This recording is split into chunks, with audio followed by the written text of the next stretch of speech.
Bonjour à tous, il y aurait du nouveau chez Apple, l'iPhone 10 devrait disparaître cette année, cet été.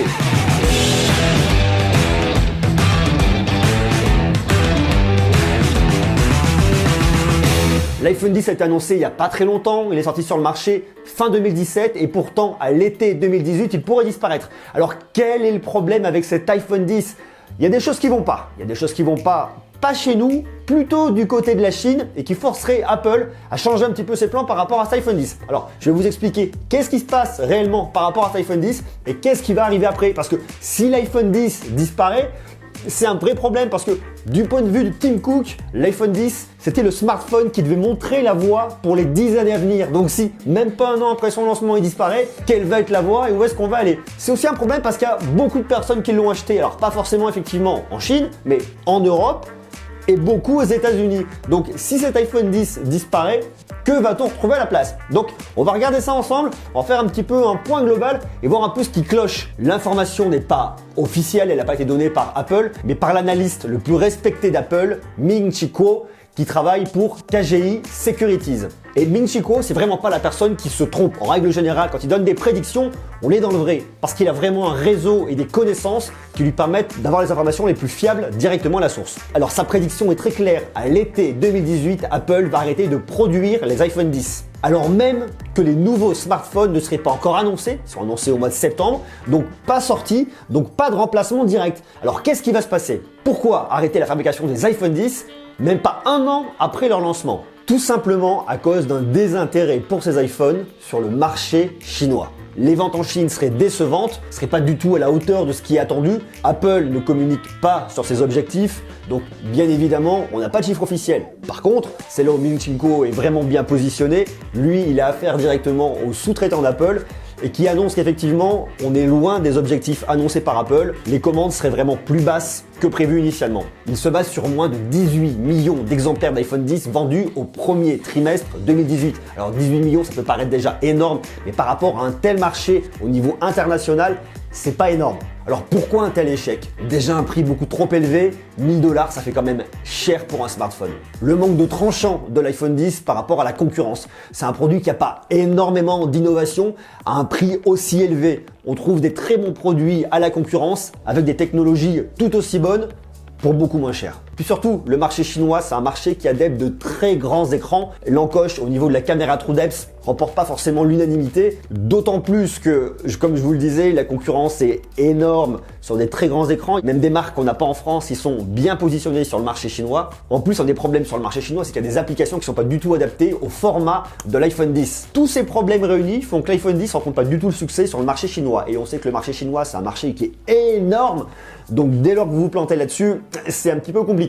En plus de ça, le cycle de remplacement des smartphones serait prolongé de 10 mois par rapport à ce qu'il y avait les années précédentes. Ce qui fait que le consommateur renouvelle son smartphone plus régulièrement. Aujourd'hui, on attend un petit peu plus, peut-être qu'on a calmé un petit peu l'affaire. Donc forcément, il y a moins de ventes. Alors ça, c'est d'une manière générale pour l'ensemble des acteurs sur le marché des smartphones, donc forcément les ventes sont moins bonnes. Alors qu'est-ce qu'il va y avoir à la place? On imagine que si Apple effectivement se plante sur son produit phare, sur son flagship, ils vont forcément devoir trouver des solutions. Alors rassurez-vous, c'est la fin de l'iPhone 10 tel qu'on le connaît sur le modèle de 2017. Par contre, en 2018, il va y avoir 3 nouveaux iPhone 10-like en tout cas, qui vont arriver. Un iPhone 10 avec un écran OLED de 5,8 pouces qui sera exactement la même dimension que celui qu'on trouve actuellement. Un autre iPhone 10 avec un écran de 6,5 pouces, toujours en OLED, qui sera une sorte d'iPhone 10 Plus. Et un iPhone 10 au format 6,1 pouces avec un écran LCD. Pourquoi LCD? Tout simplement pour avoir un prix beaucoup plus bas et un produit d'entrée de gamme, je dirais, dans ce nouveau design des iPhones. Ces 3 nouveaux smartphones auront bien évidemment le design de l'iPhone 10 tel qu'on le connaît actuellement. L'ajout des modèles 6,5 pouces et 6,1 pouces en LCD permettrait d'avoir un bon compromis pour le marché chinois. Alors du coup, qu'est-ce qu'on va trouver au catalogue d'Apple l'année prochaine? Je vous ai calculé à peu près les prix qu'on devrait avoir. Très clairement, déjà, l'iPhone 10 tel qu'il est présenté aujourd'hui va disparaître, on ne le retrouvera plus. Apple pourra très bien justifier ça en disant que c'était un produit anniversaire qui a forcément une durée de vie un peu courte, mais en réalité, c'est pas exactement ça. Donc on va retrouver l'année prochaine. On devrait retrouver l'année prochaine. Restons au conditionnel. Un iPhone 10 5,8 pouces OLED au tarif de 1199 €. Un iPhone 10 6,5 pouces OLED, donc un iPhone 10 Plus au tarif de 1320 €. Un iPhone 10 6,1 pouces LCD au tarif oscillant entre 779 à 899 €. On retrouvera également l'iPhone 8 à 659 €, l'iPhone 8 Plus à 809 €, un iPhone 7 à 539 €, un iPhone 7 Plus à 689 € et un iPhone SE à 419 €. Donc bon, on va quand même continuer à avoir un catalogue très large. L'iPhone 6S va disparaître du catalogue. L'iPhone SE va rester parce que c'est toujours un format qui séduit énormément avec ses petits formats d'écran et surtout un tarif abordable pour avoir un produit de chez Apple et avoir un iOS. Le problème aujourd'hui de ces produits chez Apple, c'est qu'ils sont extrêmement chers. Forcément, il faut passer à la caisse pour avoir un produit Apple, sauf si on veut effectivement les anciens modèles, mais on voit très bien que de toute façon, par rapport à la concurrence, vous avez des très grands écrans qui sont pas très chers. Vous allez chez OnePlus avec le OnePlus 5T, vous allez même sur les Honor View 10, chez Samsung avec le Galaxy S8 et le Galaxy S9.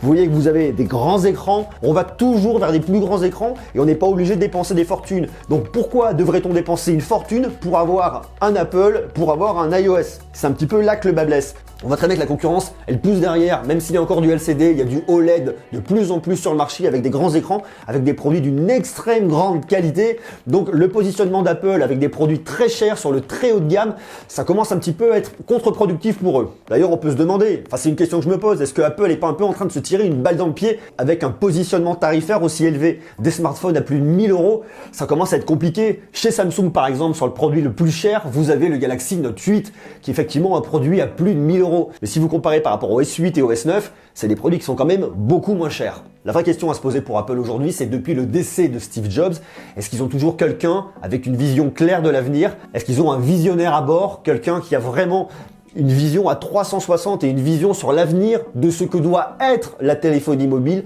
de ce que va être la téléphonie mobile et en quoi est-ce que Apple peut continuer à être innovant pour garder un positionnement toujours très haut de gamme.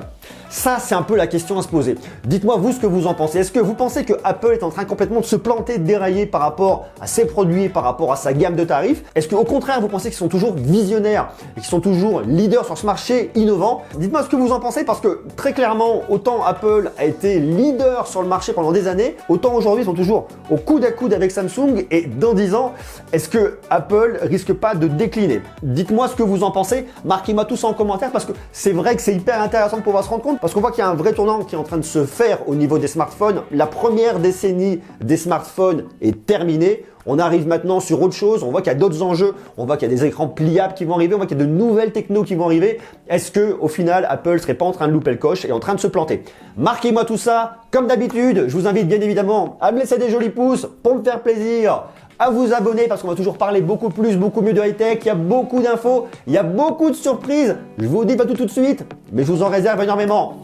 Abonnez-vous, on reste connectés, soyez sages, je vous embrasse. N'oubliez pas, vous êtes les meilleurs et on se retrouve très bientôt. Ciao!